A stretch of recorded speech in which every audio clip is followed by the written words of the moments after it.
आज बुधवार आहे आणि शनिवारी मेळावा आहे. दोन्ही बाजूनं पूर्ण तयारी सुरू आहे. आत्ता या क्षणी आमचे सहकारी शिवसेनेचे नेते अनिल परब आणि मनसेचे नेते हे जिथे प्रत्यक्ष कार्यक्रम आहे डोम सभागृहामध्ये आत्ता जाऊन ते पाहणी करत आहेत. त्यानंतर पुढल्या 2 दिवसामध्ये प्रत्यक्ष व्यासपीठावरची आणि गर्दी क्राऊड मॅनेजमेंट ज्याला म्हणतो त्या संदर्भातली तयारी केली जाईल. आमंत्रण तर आम्ही दिलं आहे लोकांना खुल्या पद्धतीनं. कोणाला घरी जाऊन आम्ही आमंत्रण देणार नाही, कोणी असतील. आणि काल शिवसेना पक्षप्रमुख उद्धव ठाकरे आणि मनसे प्रमुख राज ठाकरे या दोघांनी एकत्रित आवाहन केलेलं आहे की तुम्ही या जल्लोषात सामील व्हा मराठी माणसाला. कारण हिंदी सक्तीचा जो निर्णय मागे घेतला तो मराठी माणसाचा विजय, त्यांच्या एकजुटीचा विजय.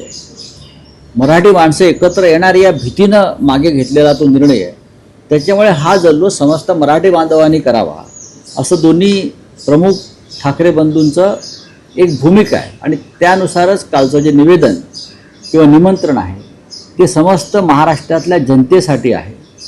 आणि राजकीय पक्ष, जात, धर्म याचा विचार न करता त्या सोहळ्यात सगळ्यांनी उपस्थित राहावं अशी आमची भूमिका आहे. पण राऊतसाहेब, ठाकरे बंधूंव्यतिरिक्त आणखी कोणते राजकीय मोठे नेते या मेळाव्याला उपस्थित राहू शकतात? मग हा राजकीय मेळावा नाही. सगळ्यात आधी तुम्हाला मी सांगतो, काल रात्री माझं मनसे प्रमुखांशी बोलणं झालं.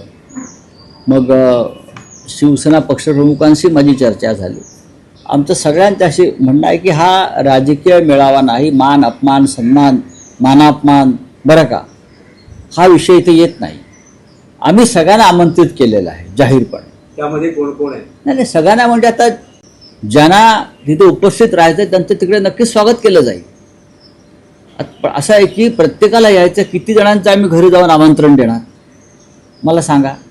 हजारोच्या संख्येनं लोक तिकडे जमतील. जे कोणी प्रमुख